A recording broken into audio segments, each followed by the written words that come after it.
বছরের প্রথম দিনে স্টুডেন্টস ডে উপলক্ষে ছাত্রছাত্রী, অভিভাবক এবং শিক্ষক শিক্ষিকাদের শুভেচ্ছা জানালেন মুখ্যমন্ত্রী মমতা বন্দ্যোপাধ্যায়। নতুন বছরের প্রথম সপ্তাহে স্টুডেন্টস উইক হিসেবে পালন করা হয়, সে কথা মনে করিয়ে নিজের এক্স হ্যান্ডেলে মুখ্যমন্ত্রী লিখেছেন, বৃহস্পতিবার থেকে রাজ্য জুড়ে পালিত হচ্ছে স্টুডেন্টস উইক। 2022 সাল থেকে বছরের প্রথম দিনটিকে আমরা স্টুডেন্টস ডে হিসেবে এবং বছরের প্রথম সপ্তাহকে স্টুডেন্টস উইক হিসেবে পালন করেছি। এভাবে বছরের প্রথম 7টি দিন আমরা আমাদের পড়ুয়াদের জন্য উৎসর্গ করছি। দেশ গঠনে ছাত্রছাত্রীদের ভূমিকাকে সম্মান জানিয়েই আমরা এই সিদ্ধান্ত নিয়েছি। এরপরেই শিক্ষার পথে রাজ্যের পড়ুয়াদের সুবিধার্থে সরকারের তরফে কি কি পদক্ষেপ নেওয়া হয়েছে সে কথাও স্মরণ করিয়ে দিয়েছেন মুখ্যমন্ত্রী।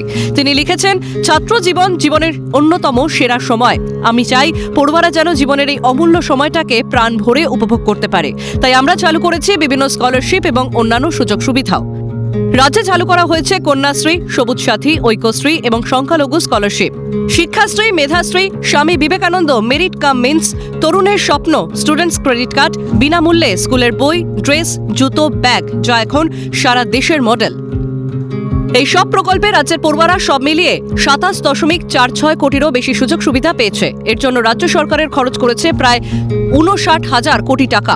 তিনি লিখেছেন, 2011 সালের পর থেকে বিশ্ববিদ্যালয়, medical college, engineering college, nursing college, BEd কলেজের মতো উচ্চ শিক্ষা প্রতিষ্ঠান তৈরি হয়েছে 1000-এরও বেশি। এছাড়া এই সময়কালে 7,000-এরও বেশি নতুন স্কুল, 2 লক্ষেরও বেশি অতিরিক্ত শ্রেণীকক্ষ তৈরি করা হয়েছে। রাজ্যে বহু বাংলা মাধ্যম স্কুলের পাশাপাশি 382টি সাঁওতালি মিডিয়াম স্কুল করা হয়েছে। 200টি রাজবংশী এবং কামতাপুরী মিডিয়াম স্কুল হয়েছে। এছাড়াও 4000-এরও বেশি ইংরাজি, হিন্দি, উর্দু, নেপালি, ওড়িয়া, তেলেগু মাধ্যমে স্কুল চলছে রাজ্যে। সমস্ত স্কুলে পানীয় জল ও শৌচাগারের ব্যবস্থা করা হয়েছে। সব স্কুলেই মিড ডে মিল চালু করা হয়েছে। তার কথায়, আমাদের মতো করে বাংলার পড়ুয়াদের কথা আগে কেউ কখনো ভাবেনি।